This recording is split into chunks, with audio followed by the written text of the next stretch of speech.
meus irmãos, a paz do Senhor.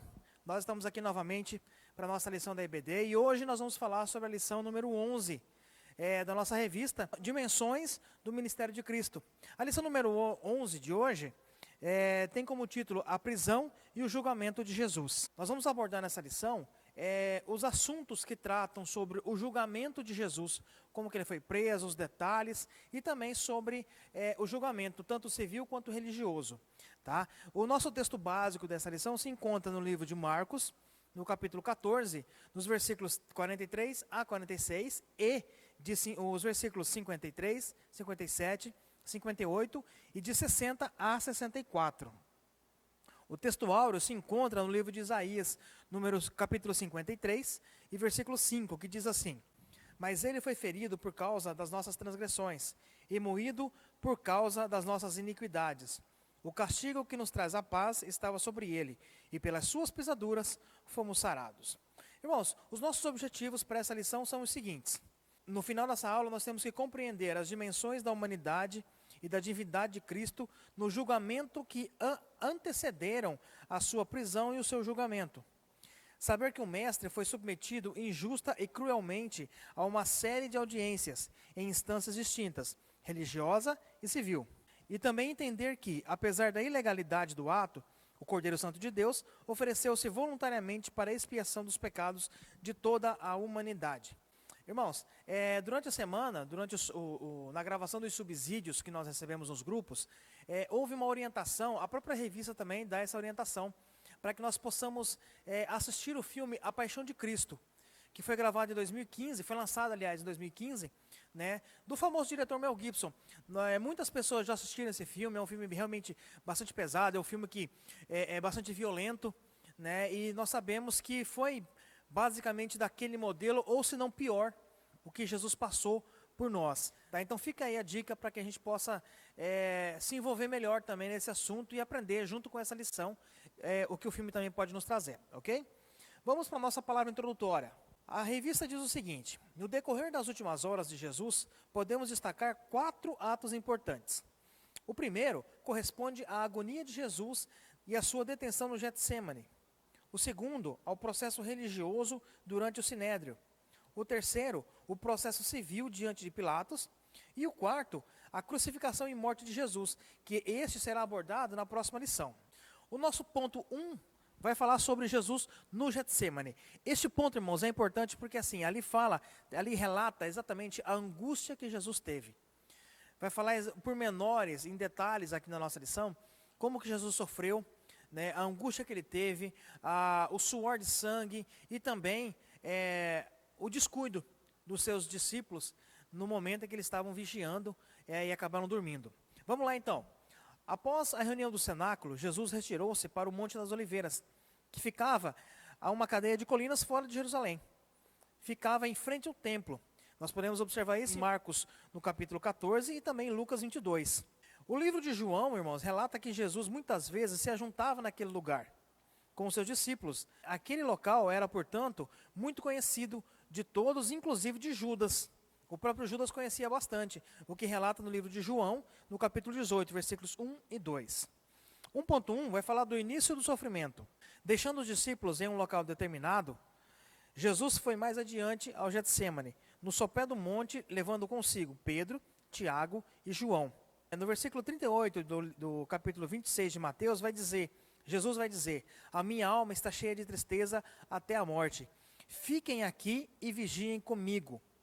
Depois ele se adiantou um pouco, prostrou-se e orou ao Pai numa aflição extrema. Lucas 22 vai relatar isso.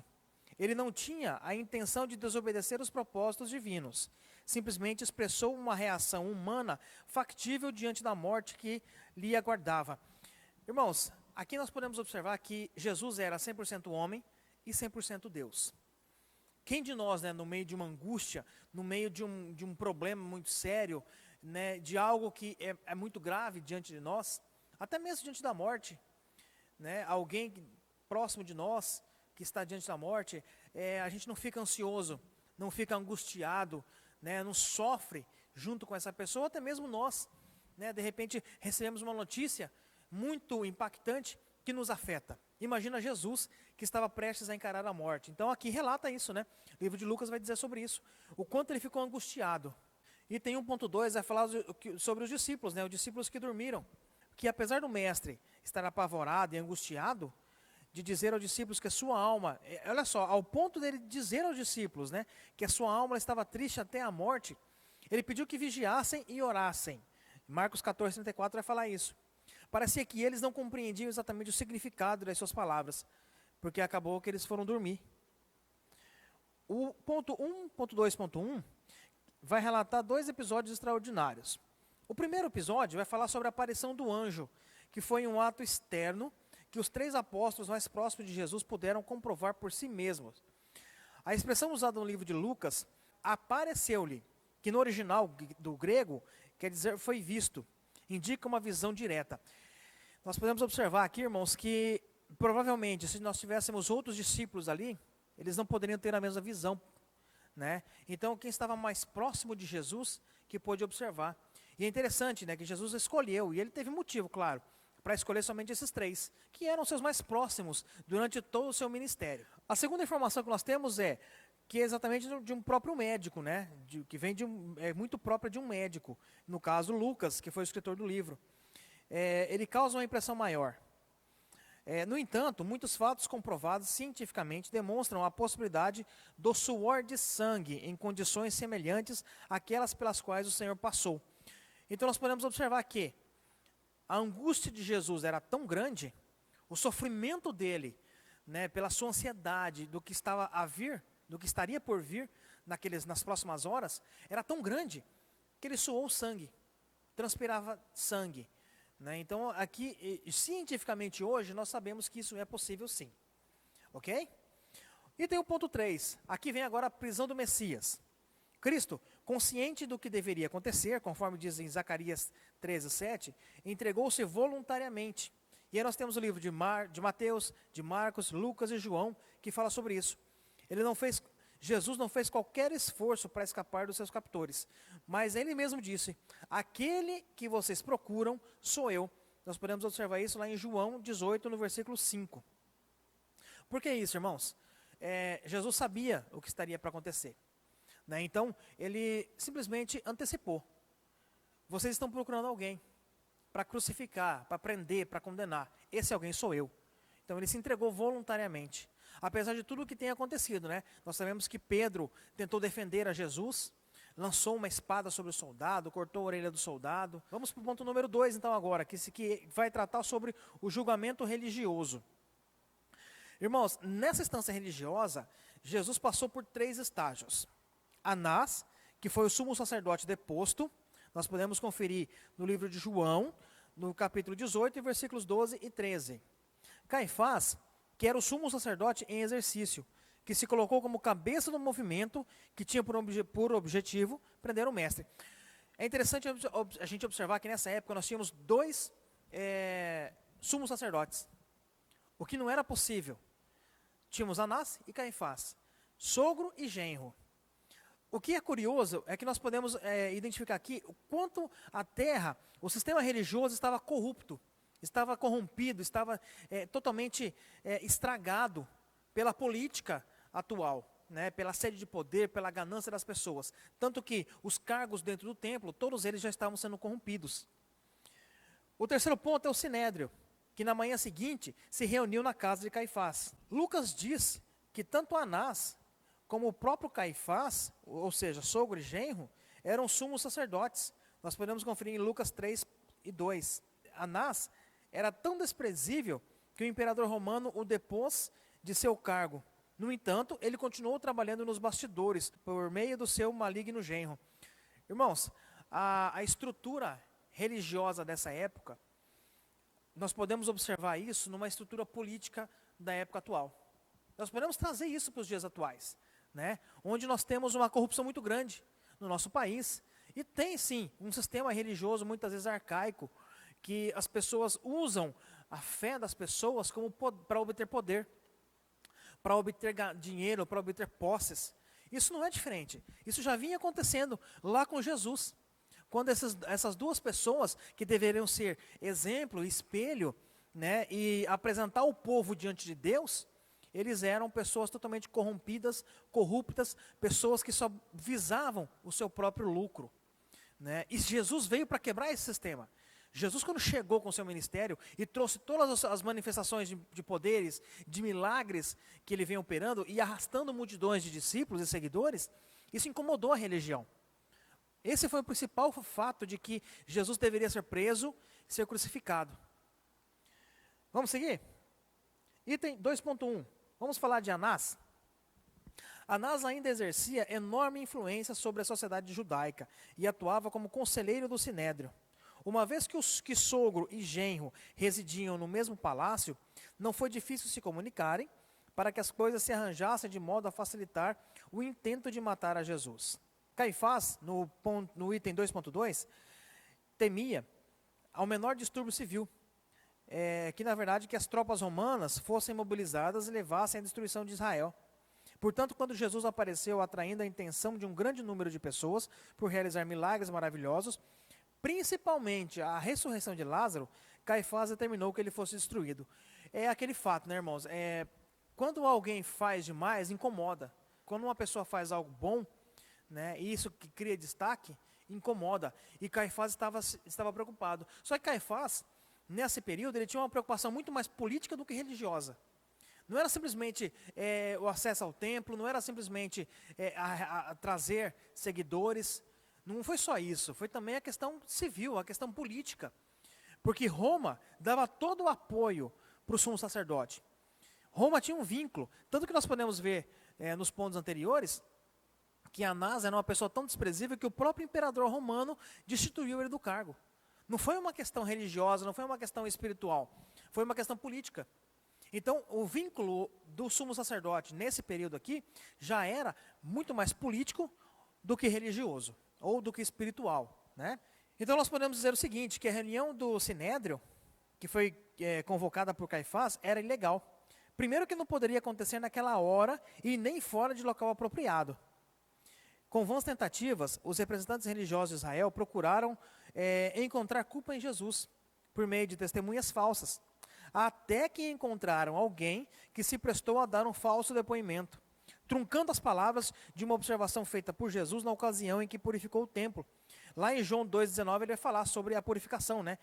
Então isso foi uma acusação grave, porque os judeus eram extremamente zelosos quanto à honra do templo. Ou seja, pode falar da minha mãe, mas não fala do templo. Era basicamente isso, né? Você pode me ofender, pode ofender minha família, mas não pode ofender o meu local de adoração. Então os judeus tinham um templo como um local muito sagrado, muito sério. E quem quer que fosse, que violasse alguma coisa, né, das diretrizes, dos costumes, dos rituais do templo, era uma pessoa que poderia estar falando blasfêmias. Então nós vamos para o 2.3, ainda falar sobre o Sinédrio, que era necessário que o concílio se reunisse para dar uma justificação legal aos nefastos e intentos de seu principal representante, ou seja, de Caifás. Lucas 22 vai falar sobre isso, né, dos versículos 66 até 71. Os membros da Suprema Corte não queriam que o povo os visse como praticantes de injustiças. Além disso, havia um procurador romano que precisaria tomar conhecimento dos fatos para aprovar. Então, o que ocorreu? O presidente do Sinédrio considerou as palavras de Cristo como uma blasfêmia desmedida. Foi o que nós comentamos, né? Que Jesus iria derrubar o templo, todo aquele templo iria ser derrubado, que não ficaria pedra sobre pedra, e que em 3 dias ele edificaria um outro templo, não feito por mãos de homens. Na verdade, se você for hoje, nós sabemos que não é o templo feito de terra, de pedra, de concreto, e sim nós. Jesus estava colocando ali que a adoração a Deus agora não seria mais num local específico, com sacrifícios. Não, agora é o sacrifício pessoal. Agora nós somos templo do Senhor. Nós somos agora a igreja do Senhor. Então lançou aos membros do concílio uma pergunta retórica. Para que necessitamos de mais testemunhas? Vós ouvistes a blasfêmia? Que vos parece? Essa foi a pergunta que Caifás fez e que jogou todo o povo contra Jesus. Vamos para o ponto 3 então, irmãos. O ponto 3 vai falar o seguinte, o julgamento civil. Bom, nós passamos pelo julgamento religioso, né, vemos todo o processo, né, todas as ilegalidades que ocorreram durante esse julgamento, né? E agora nós vamos para o processo civil. Por quê? Em Jerusalém, pelo Império Romano, tinha que ser passado tanto pelo julgamento civil quanto o julgamento religioso. Apesar que Roma não interferia muito em relação às acusações, às leis dos judeus. Mas muitas coisas acabavam sendo interferidas pelo imperador, pelo império, pelo governador de Roma. Aqui nós vamos falar o seguinte, que é exatamente isso que nós comentamos agora, que Roma proibia os judeus de aplicarem a pena capital. Ou seja, a pena capital é a morte, né? Pena de morte. Restava agora às autoridades romanas ratificarem o julgamento judaico e proclamarem o veredito final. Cristo, portanto, passou por mais 3 estágios de julgamento civil agora. Foi para Pilatos, foi para Herodes e voltou para Pilatos. 3.1 vai dizer de Pilatos para Herodes. Pilatos foi avisado por algum dos seus oficiais, né, e atendeu os membros do Sinédrio no alpendre. Até porque não era permitido aos judeus entrarem em habitações de pagãos, consideradas impuras. Isso os impediria de participar de sacrifícios pascuais sagrados. Ou seja, os romanos não participavam dos sacrifícios da Páscoa, não participavam dos rituais de celebração da Páscoa. Se eles não expusessem denúncias persuasivas, aquela encenação terminaria em um processo criminal que, em se apurando os fatos, poderia resultar na libertação de Jesus. 3.2, agora Jesus é enviado de Herodes para Pilatos. Segundo o historiador Flávio Joséfo, Herodes ocupava o antigo palácio dos príncipes asmoneus, descendentes dos macabeus, situado a pouca distância do lado sudoeste do templo. Herodes ficou feliz ao ver Jesus e fazer várias perguntas. Provavelmente ele gostaria que Cristo realizasse algum milagre que o pudesse entreter. Nós sabíamos que Herodes gostava de ser entretido, de ser bajulado, né? Era uma pessoa muito vaidosa. Então, quando Jesus foi levado até ele achou que seria apenas mais uma diversão, e na verdade era algo muito mais sério, né? E tanto que ele não conseguiu fazer nada com Jesus. Aí no item 3.3 é o veredito final. A mulher de Pilatos já tinha advertido ele, né, para não se envolver com Jesus, não se envolver com o Messias. Em Mateus 27:19 vai falar sobre isso.